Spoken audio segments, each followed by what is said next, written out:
안녕하십니까. 카이저랩 대표 카이저입니다. 이번 시간은 부동산의 생활화 중에서 6번째 뉴스 확인에 대해서 말씀드리도록 할게요. 우리가 투자를 하다 보면 많은 뉴스를 접하게 됩니다. 뭐 이런 격언 있잖아요, 그죠?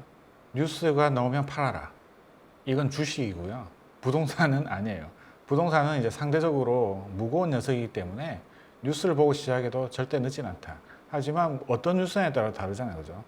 그러려면 이제 부동산 뉴스를 이제 봐야 되는데, 제가 보기에는 네이버 부동산, 여기가 좋아요.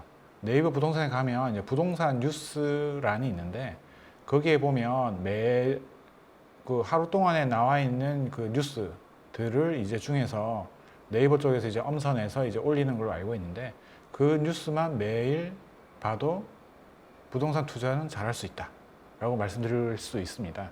또 어떤 블로거들은 이제 해당한 뉴스들만 모아서 올려놓고 그 뉴스에 대해서 이제 본인의 생각을 올려놓고 하고 있어요. 그래서 이제 그런 것들만 잘 모아놔도 이제 괜찮겠다, 그죠? 그러면 이제 최근에 어떤 뉴스가 있었는지 말로 온 김에 살펴볼까요? 뉴스를 보면 이제 3월 18일 날 나왔던 뉴스가 제목이 이래요. 분양가보다 싸다. 뭐지? 분양가보다 싼데 3월 전매 제한 완화에 분양권 거래가 늘 듯. 갑자기 요새 이제 분양권 이야기가 많아진 거예요.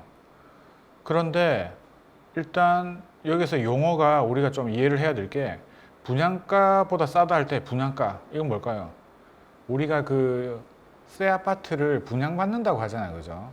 전부 다 꿈이잖아요. 특히 이제 자기 지역에 좋은 아파트가 나오면은 걔를 이제 청약을 통해서 이제 분양을 받으면 좋은데, 처음에 이제 해당하는 분양가라고 하면 그 아파트의 가격, 예를 들어서 아파트의 가격이 5억이다.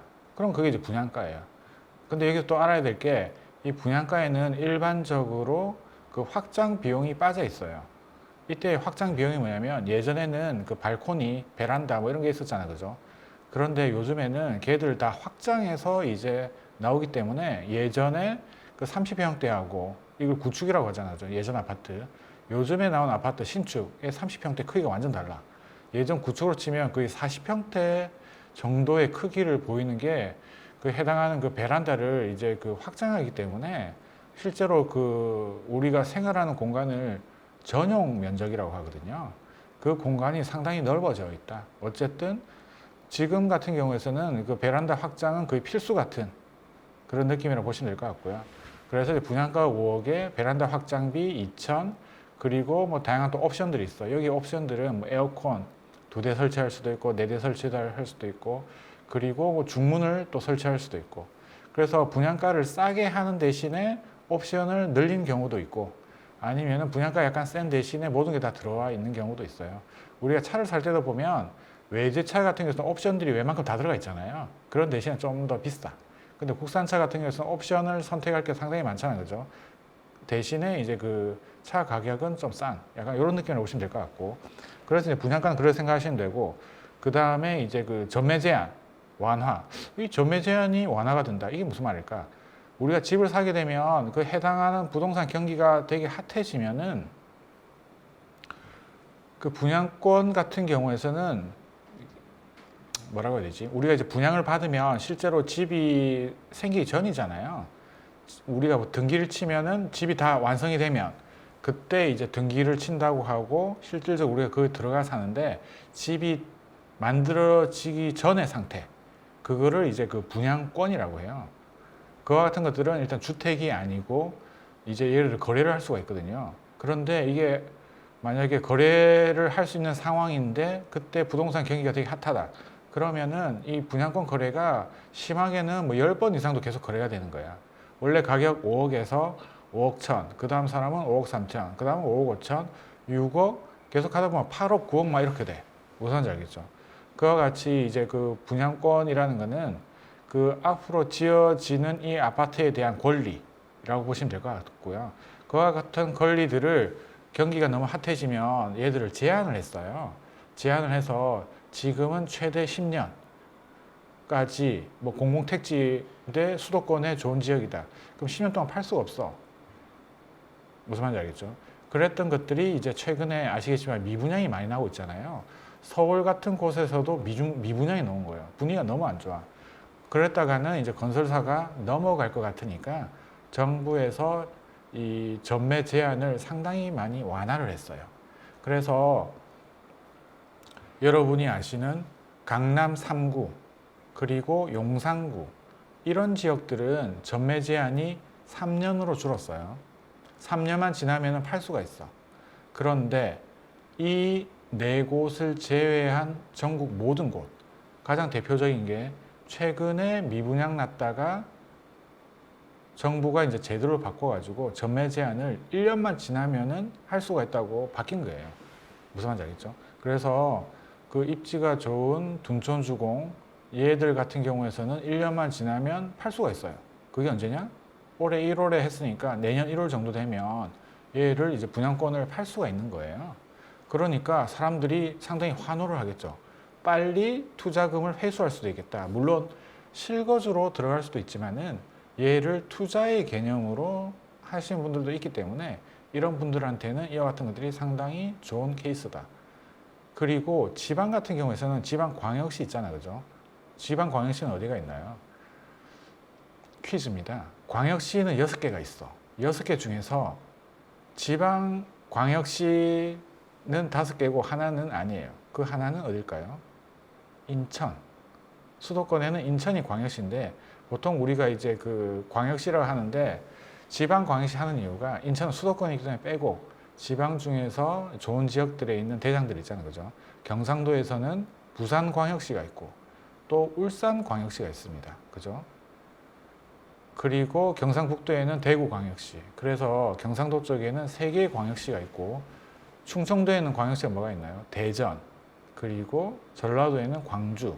이렇게 5개의 광역시를 이제 지방 5대 광역시라고 하는데 이와 같은 곳들은 6개월만 지나면은 전매를 할 수가 있어. 무슨 말이겠죠? 얘를 이제 분양을 받거나 아니면 프리미엄을 뭐 주고 사거나 하게 되면 6개월 있으면은 전매가 가능하다. 그리고 이와 같은 지역을 제외한 지역들, 뭐 제외한 지역도 있잖아요. 지방 중소도시, 뭐 포항이라든지 전주 이런 곳들은 전매 제한이 없다. 그냥 바로 팔 수도 있어. 그만큼 이제 분위기가 안 좋고 하니까 얘 그 투자자들이 요새 그 부동산 경기도 안 좋지. 그러니까 사람들이 투자를 안 하잖아, 그죠? 그런 것들을 이제 좀 촉진시키기 위해서 안 그랬다면 건설사가 무너질 것 같거든. 그래서 이제 전매 제한을 많이 완화를 한 거예요.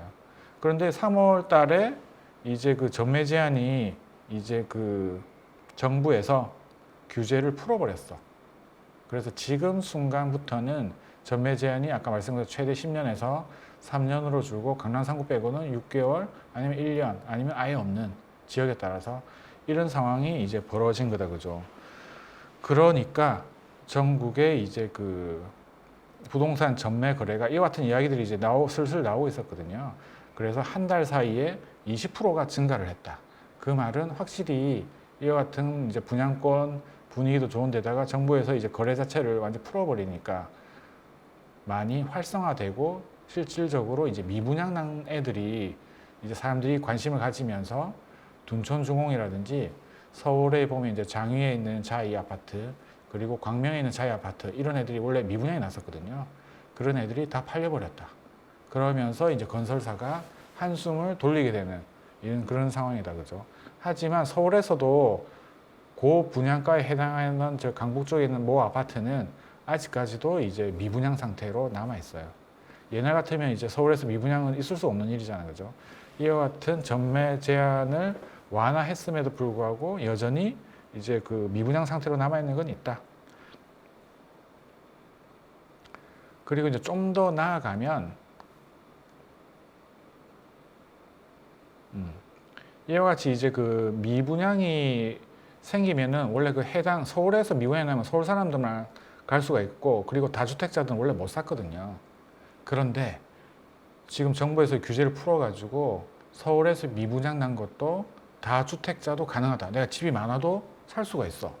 그리고 플러스 알파로 서울 지역이 아닌 지방에 거주하시는 분들도 이 서울에 있는 미분양 아파트를 살 수가 있는 거예요. 이와 같이 이제 규제가 확 풀려버리니까 분양권 거래는 당연히 증가하게 돼 있고 그쪽에 사람들이 관심을 많이 가지니까 수요가 늘어나면 이제 가격이 올라갈 가능성이 높겠다, 그죠? 당연히 이제 그런 현상들이 예상할 수가 있습니다. 그래서 이와 같은 뉴스를 보고 아 이제 그 서울에 미분양한 것도 지방에 있는 다주택자인 나도 이제 보통 은어로 줍줍이라고 하는데 남아있는 것들을 주워가는 이제 그런 행동을 할 수가 있다. 즉 1순위나 2순위 청약에서 이제 미계약되고 계속 남아있는 것들을 이제 잡아가는 걸 줍줍이라고 하거든요. 그런 것들을 이제 가능하게 된 상황이 왔다라고 생각하시면 될 것 같습니다. 그리고 또 하나 더 말씀드리면은 그 종부세 부담이 많이 줄었어요. 뭐 여러분들 생각하시기에 종부세를 낸 사람이 있어? 이렇게 생각할 수 있잖아요, 그죠? 하지만 은근히 최근에 이제 종부세를 많이 냈어요. 그 이유가 뭐냐면 그 집의 이제 공시가격이라고 하는데 뭐 세금을 매길 때 기준이 되는 게 있어요.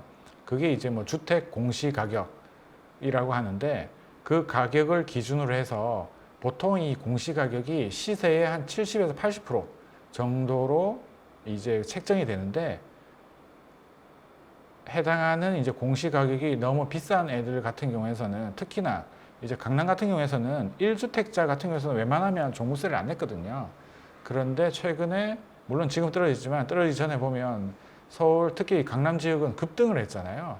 그러면서 종부세를 전혀 안 내다가 한 300만 원으로 내게 되면 상당히 열받아. 무슨 말인지 알겠죠?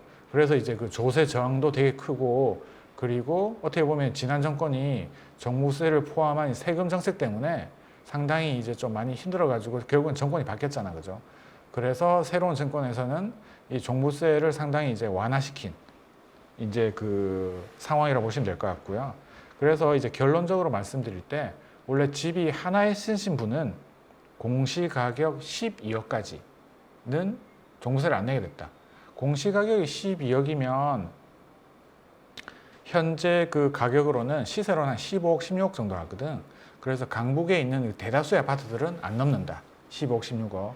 그렇기 때문에 웬만한 집들은 이제 그 종부세를 안 내고 유일하게 남아있는 게 아까 강남 상가구, 용산구가 규제 지역으로 남아있다고 했잖아요. 용산구에 있는 일부 아파트 그리고 뭐 종로구의 경희궁자이 같은 이런 아파트를 제외하면은 대부분의 이제 그 주택, 1주택 보유자들은 종부세를 안 내는 이런 상황인 거죠. 이 뉴스를 보니까 사람들이 그 생각하는 거, 이제 종부세도 안 내겠네 하면서 굳이 집을 매도를 안 하는 거예요. 무슨 말인지 알겠죠? 그래서 이 같은 뉴스를 보고 원래 종부세를 냈는데 이제 안 내겠구나 라는 생각이 들면 굳이 급하게 이제 싸게 이렇게 집을 내놓지 않게 되는 이제 그런 상황이 벌어지는 거죠. 그래서 나와야 될 물건들이 안 나오니까 가격이 이제 더 이상 떨어지지 않고 이제 유지가 되는 이제 그런 상황을 보시면 될 것 같습니다. 그리고 또 추가로 말씀드리면 공동 명의를 쓸 수가 있어요. 집을 샀는데 남편, 배우, 그 다음에 아내 이렇게 해서 공동 명의로 하는 게 또 유행이었잖아요, 그죠? 뭐 실제로 지금 많이 하고 그렇게 되면 한 사람당 9억까지 공제가 돼. 두 사람 합치면 얼마예요? 18억이잖아요, 그죠? 18억까지 공제가 되니까 실제로 시세로 따지면은 거의 한 23, 4억 정도까지는 안 낸다. 그래서 23억, 24억 넘어가는 애들은 그 뭐 대치동에 있는 뭐 이런 아파트들 빼고는 아시겠죠? 웬만한 지역들도 이제 강남에 있는 아파트들도 종부세를 안 내니까 사람들이 한숨을 돌리고 이 뉴스가 얼마나 반가웠겠어, 그죠? 이런 식으로 이제 그 파악을 하게 된다는 거예요. 그리고 이제 그 마지막으로 최근까지도 이제 그 세종시에 있는 아파트 가격이 엄청 떨어졌거든요. 많이 떨어진 애들은 거의 반토막이 났어요. 12억 하던 애들이 막 6억에 거래가 되고 막 그래. 무슨 말이죠? 그래서 상당히 힘들었는데 얘가 제목이 뭐냐면 그 세종 아파트 가격이 1년 8개월 만에 반등했다. 이게 상당히 중요한 건데 1년 8개월 동안 계속 떨어진 거예요.